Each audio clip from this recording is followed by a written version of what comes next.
প্রায় প্রতি বছরই সেপ্টেম্বরের দিকে আমরা ট্যুরে বের হই, কারণ এ সময় ঝড় বৃষ্টির মধ্যে প্রকৃতির সৌন্দর্য উপভোগ করা যায়।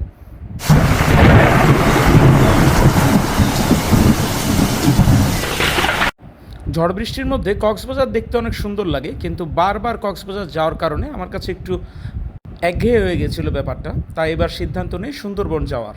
তবে এবারের ট্যুরটি ছিল বেশ লম্বা, এবং সুন্দরবন যাওয়ার আগে আরও অনেকগুলি চমৎকার জায়গায় আমরা থেকেছি, ঘুরেছি বেশ কয়েকদিন। জায়গাগুলো ছিল অত্যন্ত মনোমুগ্ধকর।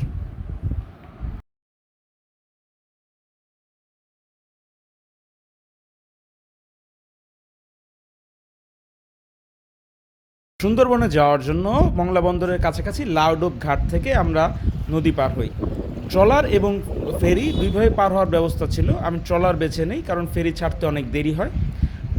একটা বোট নষ্ট হয়ে গেছে, যেটা এই বোট দিয়ে বাইক ওখানে দিয়ে যাওয়ার চেষ্টা করতেছি। সব সম্রাটের দোষ। আমি ফেরিতে যেতেছিলাম, সম্রাটের বোটে উঠেছি, 10 টাকা বাঁচাইতে যেয়ে শেষ করে ফেলেছে সব। দুষ্টুমি করে বন্ধুর উপর ট্রলার নষ্টের দোষ চাপিয়ে দিচ্ছিলাম। ভালো লাগে ভিডিও করি, তার ছবি তুলতে। নদী পার হওয়ার পর ভ্যানই একমাত্র যাতায়াতের বাহন। অসাধারণ সুন্দর প্রকৃতি দেখতে দেখতে আমরা যাচ্ছিলাম সুন্দরবনের দিকে। আমাদের রিসোর্টটি বলতে গেলে বনের ভেতরেই, চারিদিকে গাছপালা দিয়ে ঘেরা।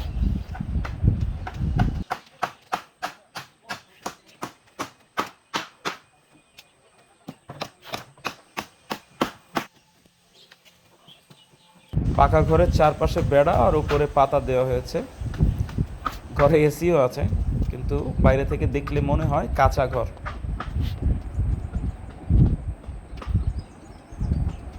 কি করুন, ভেতরে কাঠের ইন্টেরিয়র। আমরা যেতেই ওয়েলকাম ড্রিঙ্কস নিয়ে দাঁড়িয়েছিল একটা ছেলে। বন্ধুর এটা খুব পছন্দ হয়েছে, বারবার ভিডিও করতে বলছিল। আমি আর বেশিক্ষণ অপেক্ষা না করেই শুরু করি সুন্দরবন ভ্রমণ। আদিব, কেমন লাগতেছে? অস্থির দোষ অস্থির। সম্রাট, এটা বলে গুলবাগ লেক, কথা কি সত্যি? তুই কই আইছস? গুলবাগ লেকে আইছস না সুন্দরবন আইছস? তুই কি টের পাস নাকি তোর কাছে এটা গুলবাগ লেক মনে হয়? আমাদের নৌকা ভ্রমণের কিছুক্ষণের মধ্যেই শুরু হয় প্রচণ্ড বৃষ্টি। বৃষ্টির মাঝে সুন্দরবনের ভেতরে ঘুরতে অসাধারণ লাগছিল।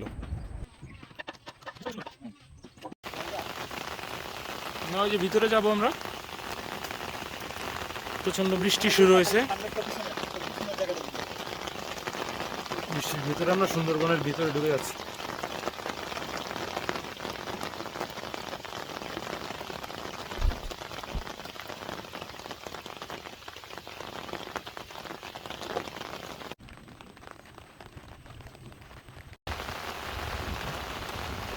আমরা আসলে ঠিক এমনই ঝড় বৃষ্টি উপভোগ করতেই চাই সবসময়। এবার আমাদের ভাগ্যটা দারুণ ছিল বলা যায়। গতবারও কক্সবাজারে দারুণ ঝড় বৃষ্টি পেয়েছিলাম। ঝড় বৃষ্টির মধ্যে সমুদ্র দেখতেও অসাধারণ সুন্দর।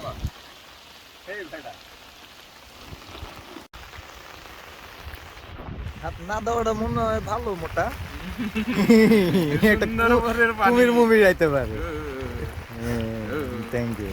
জেনুইন সুন্দরবন, বুঝছো তো? লঞ্চের আগাই হয়ে দেওয়া না। ছিল ঠিক পড়ে গেছে একটা জোস। আরে কেমন লাগতেছে দোস্ত? চাইলেই ইঞ্জিন চালিত ট্রলার বা লঞ্চে করে ঘোরা যেত, কিন্তু আমার কাছে মনে হয়েছে ছোট নৌকায় করে ঘুরলে আসলে প্রকৃতির সাথে বেশি আত্মিক বন্ধন তৈরি হবে, বেশি কাছে পাওয়া যাবে প্রকৃতিকে। ওদের মোটে ঠাটা সম্রাট বেশ দুষ্টু প্রকৃতির ছেলে। আমি যে কোনো দিন তার নামে মানহানি মামলা করে দিতে পারি। সে হাবিজাবের নামে ডাকার চেষ্টা করে। তো অনেকগুলো ভিডিও চাইলেই মরে যেতে পারো, কোনো আপত্তি নেই।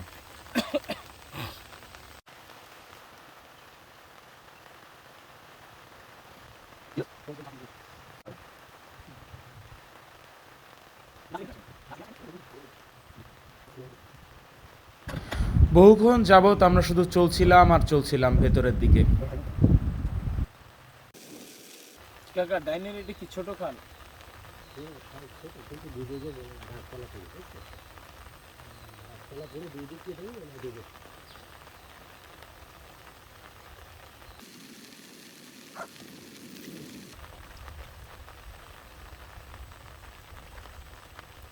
মুম্বাইতে এরকম একটা জঙ্গল আছে বুঝছো?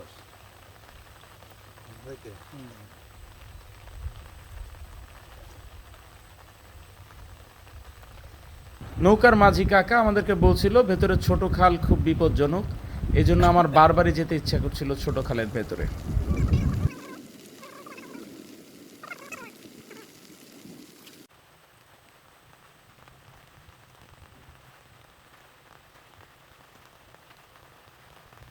হ্যাঁ, ওইটার ভিতরে ঢুকবো, তারপর নামে একটু হাঁটবো, দাঁড়াবো, দাঁড়ায় এ হরিণ পাইছি, বামে বামে বামে, এই যে এই যে এই যে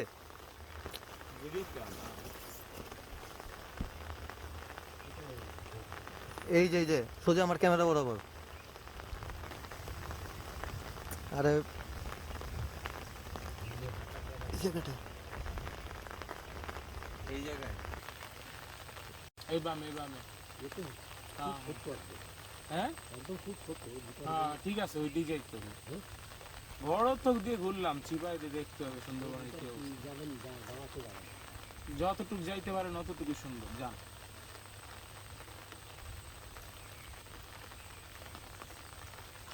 বিসমিল্লাহ।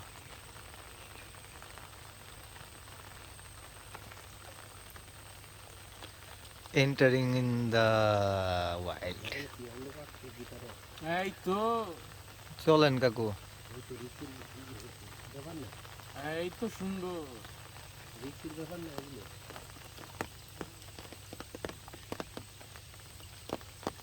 হ্যাঁ, রিস্কের তো ব্যাপার বটে,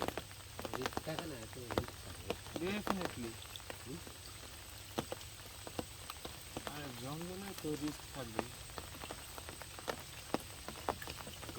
হাতে চালানো ছোট নৌকা হয় একটা সুবিধা পাওয়া যাচ্ছিল, ছোট ছোট শাখা খালগুলোতে ইচ্ছা মতো ঢোকা যাচ্ছিল। আমরা বেশ কয়েকটিতে ঢুকে ঢুকে ঘুরেছি, ভেতরে গিয়ে দেখেছি সুন্দরবনের সৌন্দর্য।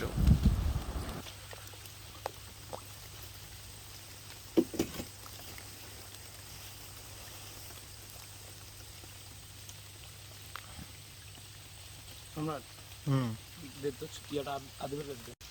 শিট।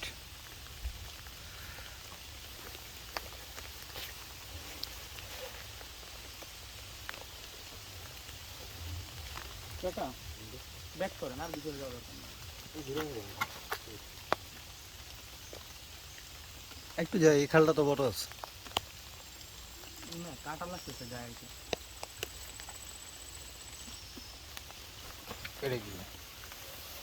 আচ্ছা, এনে দাঁড়া দাঁড়া, কাকা দাঁড়ান, এনে দাঁড়ান একটু।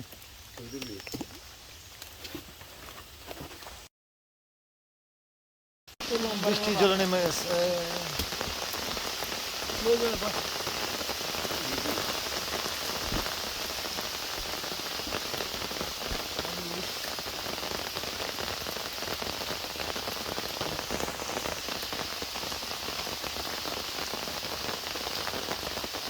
কেমন লাগতেছে?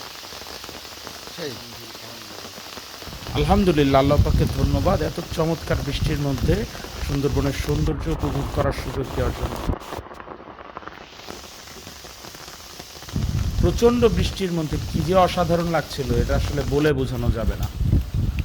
আমরা এখন নামবো এরকম একটা জায়গায়, সায়ন নামবে। যাই দেখি না, মানুষ আসে কেন। কাকা নামা যাবে না? কাদা নেমে কি করবো? আমি থাকতে নেই,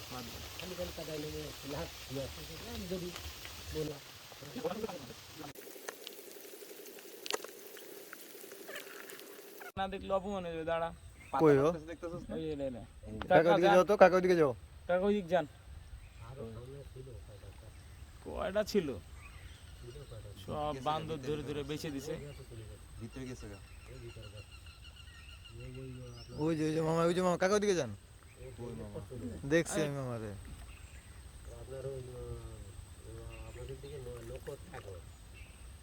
যাবি রে?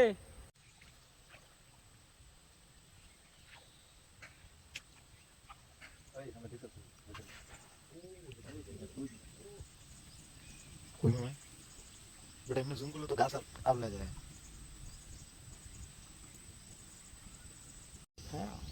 এই কই যাস? মাটির মধ্যে এই কই যাস? গেল গা, ও গেল গা দোষ। যাবেন নাকি বানরে?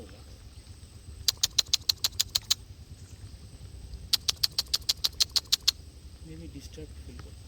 ও ডিস্টার্বই তো করতাছি, একটু ভেঙচি ভেঙচি দে আমারে।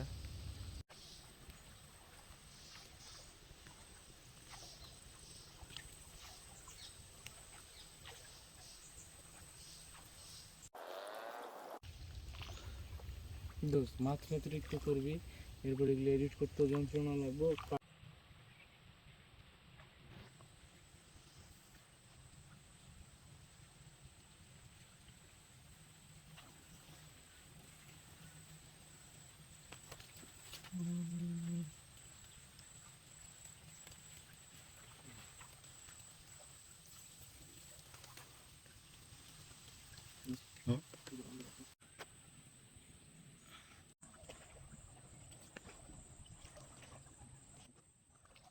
নাইমে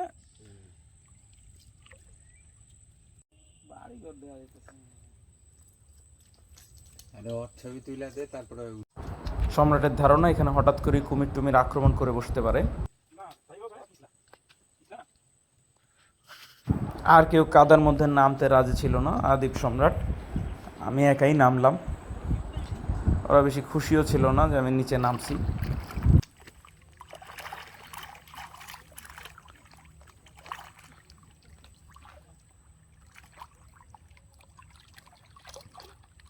পাউডার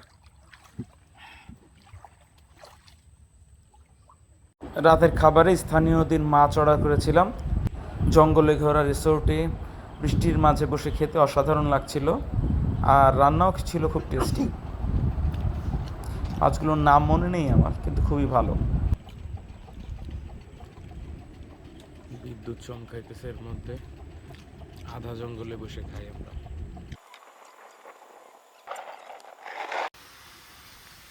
রিসোর্টটা একটু বাড়ানোর কাজ চলতেছে,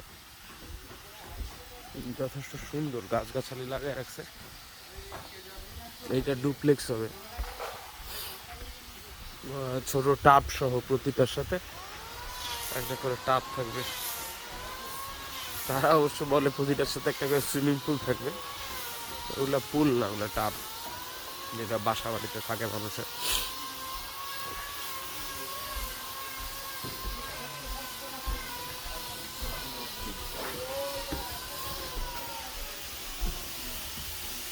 সকালবেলা সুন্দরবন।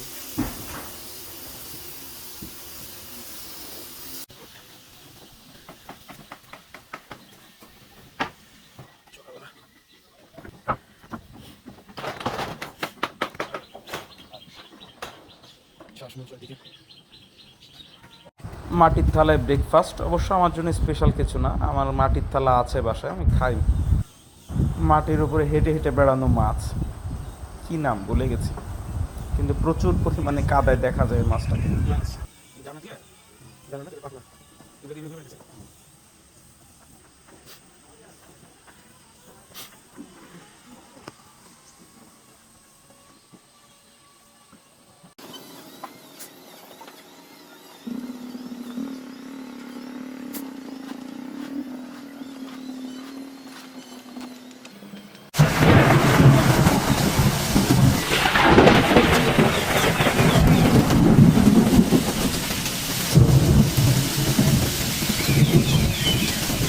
প্রচণ্ড ঝড় বৃষ্টির মাঝে ঠাডা সম্রাটের ধারণ দিয়েছিল। সুন্দরবন থেকে এরপরে আমরা গিয়েছিলাম মংলায় হোটেল পশুরে। পশুর হোটেল, এই হোটেলে কি বাঘ সিংহর আইনে খাওয়ায়? মনে হয় না, এমনকি হরিণের মাংস পাওয়া যায় না। দেখা যাইতেছে পর্যটন কর্পোরেশনের এই হোটেলটা ভিনটেজ টাইপ একটা বিল্ডিংয়ে, খুবই সুন্দর।